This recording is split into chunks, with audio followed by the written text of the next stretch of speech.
Class BCom Part First, Business Administration, Paper Second, Entrepreneurship and Small Business Management। आज का topic है types of entrepreneurship.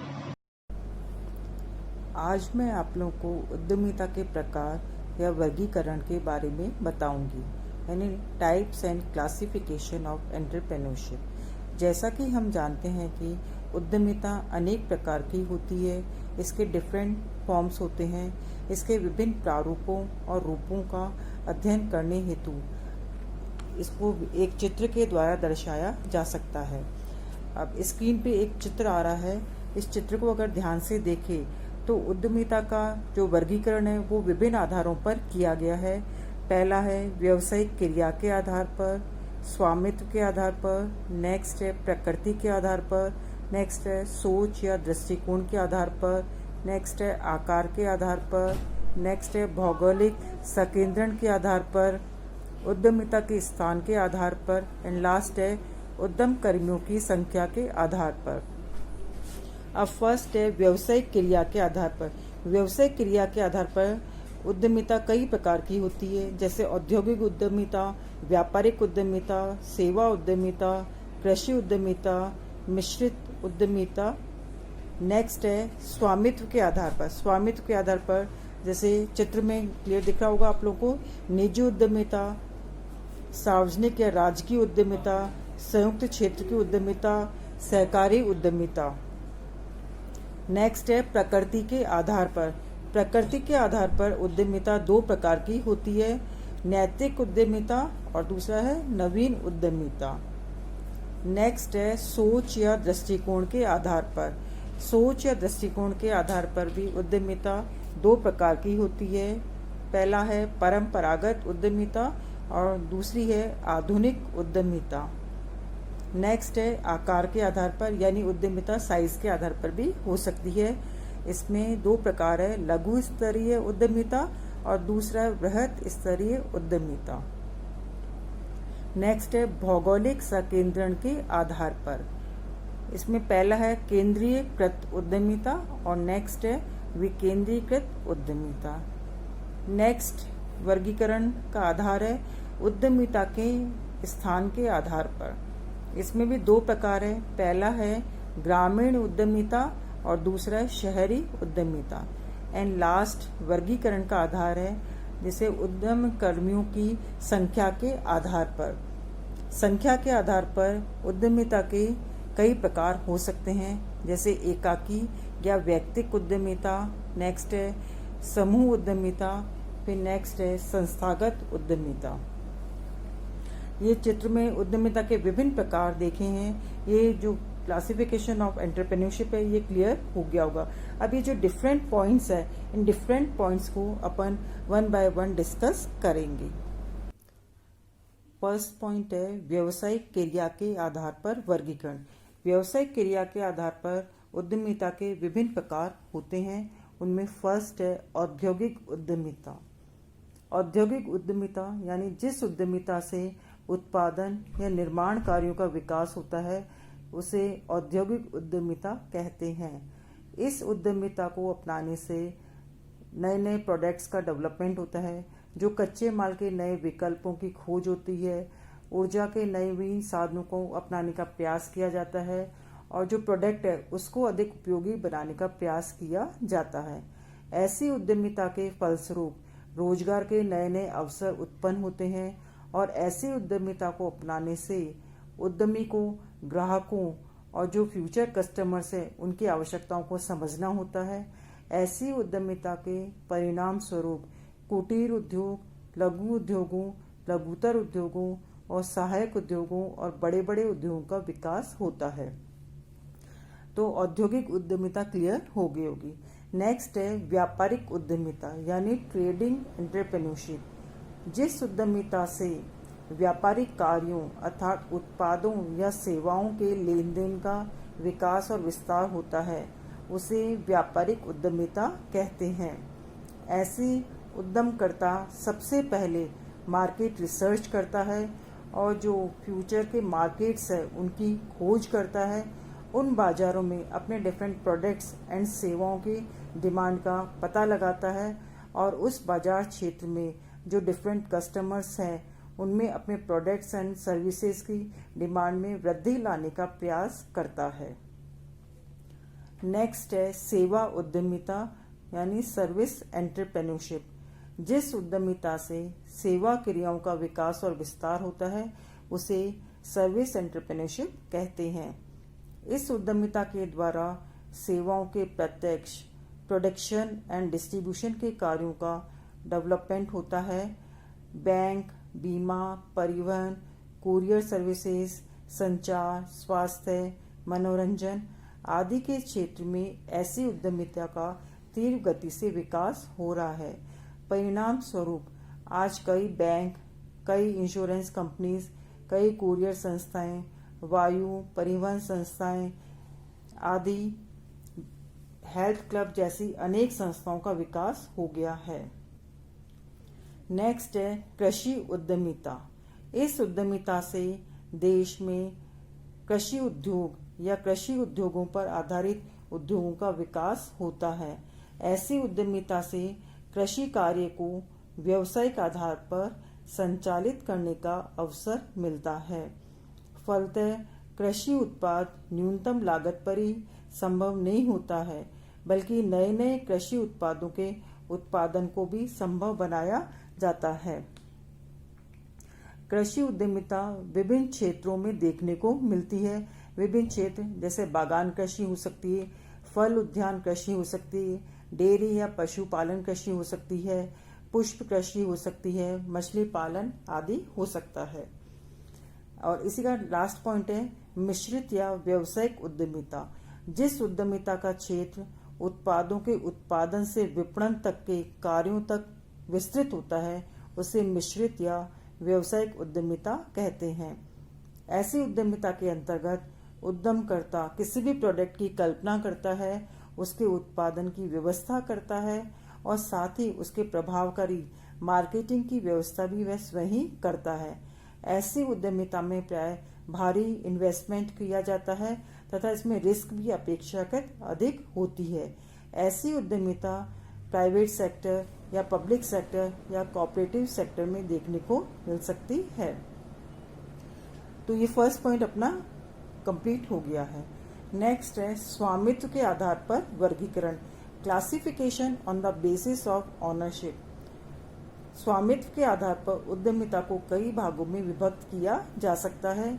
इसमें first है निजी उद्यमिता यानी प्राइवेट एंटरप्रेन्योरशिप। जब उद्यमिता को निजी क्षेत्र का कोई व्यक्ति या व्यक्तियों का कोई समूह अपनाता है तो उसे निजी उद्यमिता कहते हैं। ऐसी उद्यमिता का मूल उद्देश्य उस निजी व्यक्ति या व्यक्तियों के समूह के हितों का प्रमोट करना होता है। नेक्स्ट पॉइंट है सार्वजनिक या राजकीय उद्यमिता। सार्वजनिक या राजकीय उद्यमिता से तात्पर्य सरकार द्वारा प्रायोजित उद्यमिता से होता है।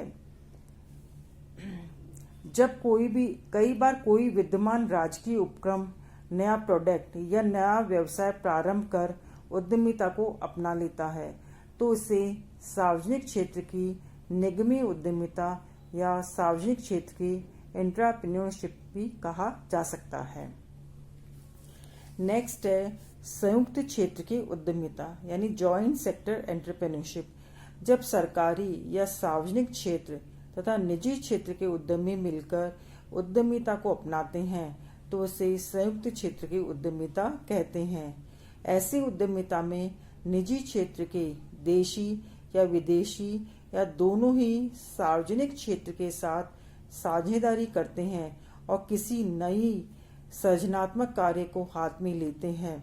तो ऐसी उद्यमिता के लिए प्रत्येक क्षेत्र के उद्यमकर्ता द्वारा निवेश की जाने वाली राशि सरकार के द्वारा निर्धारित की जा सकती है। एंड इसका लास्ट पॉइंट है सहकारी उद्यमिता, कोऑपरेटिव एंटरप्रेन्योरशिप। सहकारी उद्यमिता वह है जो सहकारिता के सिद्धांतों के अनुसार चलाई जाती है। इस उद्यमिता को समान हित रखने वाले व्यक्ति मिलकर अपनाते हैं। ऐसी उद्यमिता एक सबके लिए तथा सब एक के लिए की भावना पर संचालित की जाती है। फलतः ऐसी उद्यमिता से उद्यमियों के पारस्परिक हित और कल्याण का मार्ग निर्धारित किया जा सकता है। अब भारत में सहकारी उद्यमिता कई क्षेत्रों में होती है, जैसे दुग्ध उद्योग है, मुर्गी पालन उद्योग है, कुटीर और लघु उद्योग आदि इसके उदाहरण के तौर पे देखे जा सकते हैं। नेक्स्ट वर्गीकरण है प्रकृति के आधार पर वर्गीकरण। प्रकृति के आधार पर उद्यमिता को निम्न भागों में वर्गीकृत किया जा सकता है। उसमें फर्स्ट है नैतिक उद्यमिता यानी रूटीन एंटरप्रेन्योरशिप। नैतिक उद्यमिता से तात्पर्य ऐसी उद्यमिता से है जो केवल सामान्य उपक्रमों की स्थापना और संचालन से संबंधित होती है। इसमें प्राय उपक्रम के दैनिक प्रबंधकीय कार्यों पर ही अधिक ध्यान दिया जाता है और इनोवेशन यानी नव प्रवर्तन को कोई विशेष स्थान नहीं दिया जाता है। नेक्स्ट है नवीन उद्यमिता न्यू एंटरप्रेन्योरशिप। नवीन उद्यमिता से तात्पर्य ऐसी उद्यमिता से है जिसमें कुछ नया सृजनात्मक कार्य करना होता है। ऐसा उद्यमी नवाचार के अवसर खोजता है और कुछ ना कुछ नया करने, नई टेक्नोलॉजी को अपनाता है, नए मार्केट्स को अपनाता है या नए नए रिसोर्सेज को ढूंढने का प्रयास करता है या नए प्रोडक्ट्स का निर्माण करने का प्रयास करता है आदि कुछ भी किसी भी क्षेत्र में कुछ भी नया करने का प्रयास करता है। नेक्स्ट मेन पॉइंट है सोच या दृष्टिकोण के आधार पर वर्गीकरण। Classification on the basis of thinking और एटीट्यूड। इसमें विभिन्न प्रकार निम्न हो सकते हैं। फर्स्ट है परंपरागत या विकासात्मक उद्यमिता। जिस उद्यमिता में परिवर्तनों को स्वाभाविक रूप से सामान्य गति से अपनाया जाता है और जोखिम को न्यूनतम किया जाता है और नवाचार का प्रयास नहीं किया जाता है तो उसे परंपरागत उद्यमिता के नाम से जाना जाता है। ऐसी उद्यमिता में रिसर्च एंड डेवलपमेंट को कोई इम्पोर्टेंस नहीं दी जाती है और कोई इनोवेशन पर ध्यान नहीं दिया जाता है। ऐसी उद्यमिता के परिणाम स्वरूप नव प्रवर्तन और सृजनात्मक कार्य की गति बहुत ही कम होती है। नेक्स्ट है आधुनिक या क्रांतिकारी उद्यमिता। जैसा कि नाम से क्लियर है कि जिस उद्यमिता में नवाचार और सृजनात्मकता को तीव्र गति से अपनाया जाता है इसे आधुनिक या क्रांतिकारी उद्यमिता के नाम से जाना जाता है। ऐसी उद्यमिता को अपनाने वाले उद्यमकर्ता नए प्रोडक्ट्स को जन्म देने और नए टेक्नोलॉजी को अपनाने में अग्रणी भूमिका निभाते हैं। ऐसे उद्यमकर्ता अपने क्रियाकलापों में तीव्र गति से आवश्यक परिवर्तन करते हैं। फलस्वरूप इस प्रकार की उद्यमिता में जोखिम की मात्रा अधिक पाई जाती है। नेक्स्ट क्लासिफिकेशन का पॉइंट है आकार के आधार पर वर्गीकरण। आकार के आधार पर उद्यमिता के दो प्रकार होते हैं। पहला है लघु स्तरीय उद्यमिता। लघु स्तरीय उद्यमिता अर्थात जो उद्यमिता छोटे पैमाने पर अपनाई जाती है और जिसमें कम मनी इन्वेस्टमेंट की आवश्यकता होती है उसे लघु स्तरीय उद्यमिता कहा जाता है। अब इसमें कम पैसा लगाया जाता है तो इसमें जोखिम की मात्रा भी क्या होती है, कम होती है। नेक्स्ट है वृहत स्तरीय उद्यमिता। जिस उद्यमिता को अपनाने से लार्ज स्केल पर प्रोडक्शन होता है और भारी इन्वेस्टमेंट की आवश्यकता होती है उसे लार्ज स्केल एंटरप्रेन्योरशिप के नाम से जाना जाता है। तो ऐसी उद्यमिता को अपनाने पे जो रिस्क है वो भी काफी अधिक उठाने की आवश्यकता होती है। जो लार्ज स्केल एंटरप्रेन्योरशिप है ये पूंजी प्रधान उद्यमिता होती है। इसे अपनाने पर जो मशीन्स है, टूल्स है, प्लांट्स है, कच्चे माल है आदि में भारी इन्वेस्टमेंट की आवश्यकता होती है। इसमें कार्यभार भी अधिक हो जाता है और विशाल संगठन की स्थापना करनी पड़ती है जिसमें उद्यमी के साथ साथ अनेक प्रबंधक और कर्मचारी भी कार्य करते हैं। नेक्स्ट मेन पॉइंट है भौगोलिक संकेंद्रण के आधार पर। भौगोलिक संकेंद्रण के आधार पर भी उद्यमिता को दो भागों में विभाजित किया जा सकता है। पहला है केंद्रीकृत उद्यमिता। जैसा कि नाम से क्लियर है, जब उद्यमिता किसी एक विशेष भौगोलिक क्षेत्र या प्रदेश की ओर अधिक आकृष्ट होने की प्रवृत्ति पाई जाती है तो उसे केंद्रीकृत उद्यमिता के नाम से जाना जाता है। इसके फलस्वरूप अधिकांश नए औद्योगिक व्यापारिक उपक्रम उस विशेष भौगोलिक क्षेत्र में ही स्थापित होने लगते हैं।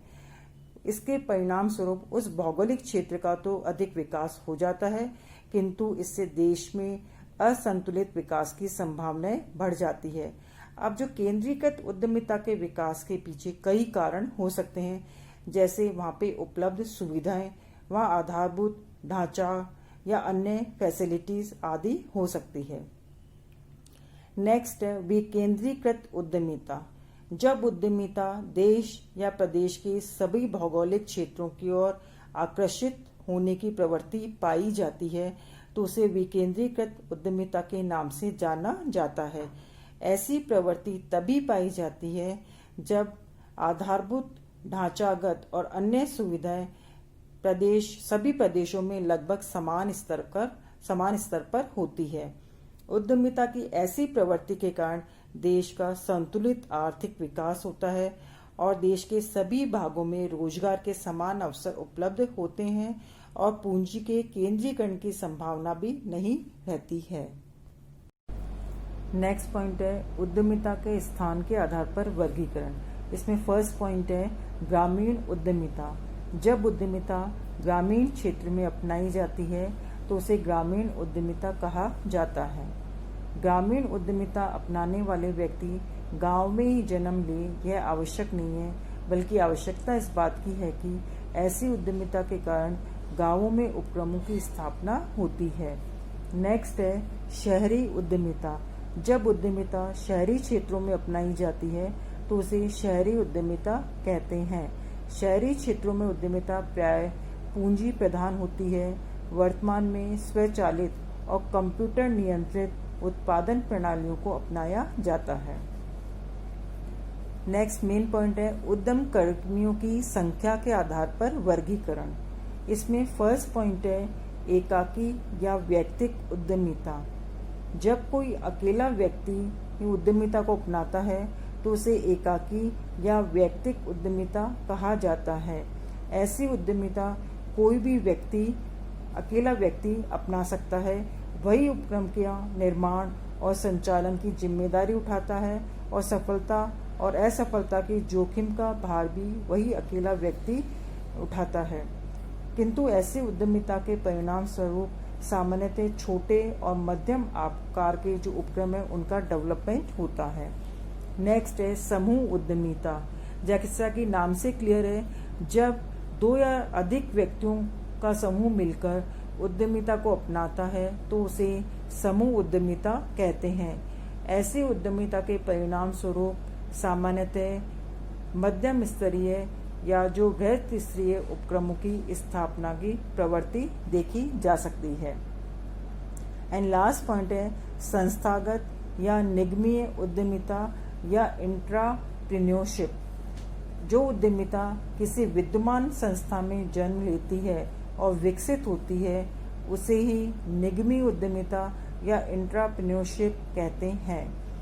तो इस प्रकार से हमने उद्यमिता का विभिन्न आधारों पर वर्गीकरण डिस्कस किया। उद्यमिता के जो विभिन्न प्रकार हैं उन सभी पॉइंट्स आप लोगों को क्लियर हो गए होंगे। तो आज का टॉपिक यहीं पे खत्म होता है।